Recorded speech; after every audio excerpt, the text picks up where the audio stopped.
रंग रखायई राज कतन में रंग रखायई नवा नवा सुबहान अल्लाह। वाह करीमा तुझी कुदरत अजब चवा सुबहान अल्लाह। वाह करीमा तुझी कुदरत अजब चवा सुबहान अल्लाह। कलम के कहिड़ी ताकत आहे कलम के कहिड़ी ताकत आहे लिखे सना सुबहान अल्लाह। वाह करीमा तुझी कुदरत शम्स कमर ऐं सुहिणियूं कतियूं रंग बरंगी नूरी बतियूं। वो शम्स कमर ऐं सुहिणियूं कतियूं रंग बरंगी नूरी बतियूं। सतरंगियूं सुहिणियूं इंडलठियूं ऐं सतरंगियूं सुहिणियूं इंडलठियूं ख़ल्क़े ख़ुदा सुबहान अल्लाह। वाह करीमा तुझी कुदरत अजब चवा सुबहान अल्लाह। कलम के कहिड़ी ताकत आहे लिखे सना सुबहान अल्लाह। वाह करीमा तुझी कुदरत है बादल कीअं भरपूर भरी थो रहमत जी बरसात हणी थो। बादल कीअं भरपूर भरी थो रहमत जी बरसात हणी थो। हुक्म तू हाकिम पाण करी थो हुक्म तू हाकिम पाण करी थो तुझी रज़ा सुबहान अल्लाह। वाह करीमा तुझी कुदरत अजब चवा सुबहान अल्लाह। कलम के कहिड़ी ताकत आहे लिखे सना सुबहान अल्लाह। वाह करीमा तुझी कुदरत सवे समंदर के दरिया वहन पया मस्तीअ में भरिया। सवे समंदर के दरिया वहन पया मस्तीअ में भरिया।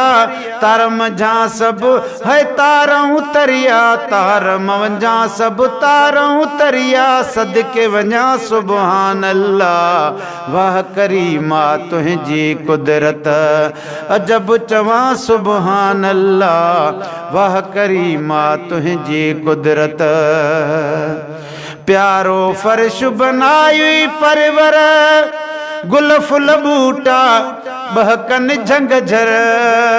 प्यारो फर्श बनाई परवर गुल फुल बूटा बहकन झंगझर।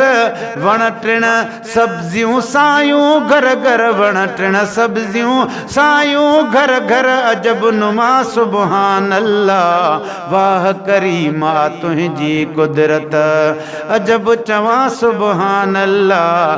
कलम के कहिड़ी ताकत आहे लिखे सना सुबहान अल्लाह। वाह करीमा तुझी कुदरत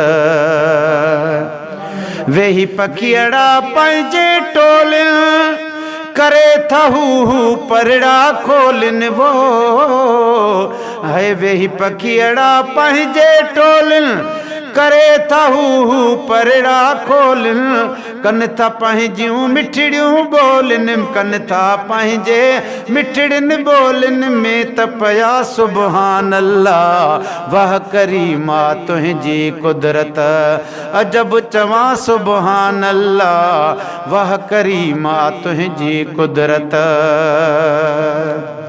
जेड़ा जबल कारीगर चाहे पंहिंजे मर्ज़ीअ साण रखायई। है जेड़ा जबल कारीगर चाहे पंहिंजे मर्ज़ीअ साण रखायई। जियां वणे तीअं साईं ठाहियई सारो जहां सुबहान अल्लाह। वाह करीमा तुझी कुदरत अजब चवा सुबहान अल्लाह। वाह करीमा तुझी कुदरत सुभान अल्लाह चओ। हाकिम तुझी आहे हिकमत हर शय तुझी आहे नेमत। वो हाकिम तुझी आहे हिकमत हर शइ तुंहिंजी आहे नेमत तूं आ ख़ालिक ॿी सभु ख़लक़त तूं आ ख़ालिक ॿी सभु ख़लक़त सभु तो मञा सुभान अल्लाह वाह करीम आ तुंहिंजी कुदरत अजब चवां सुभान अल्लाह वाह करीम आ तुंहिंजी कुदरत वॾा कयई एहसान असां ते माशुक चए मेहरबान असां ते वो वॾा कयई एहसान असां ते माशुक चए मेहरबान असां ते केॾा करम कई शान असां ते केॾा करम कई शान असां ते सदा कयां सुभान अल्लाह हक़ सदा कयां सुभान अल्लाह वाह करीमा तुंहिंजी कुदरत अजब चवां सुभान अल्लाह कलम खे कहिड़ी ताक़त आहे लिखे सना सुभान अल्लाह वाह करीमा तुंहिंजी कुदरत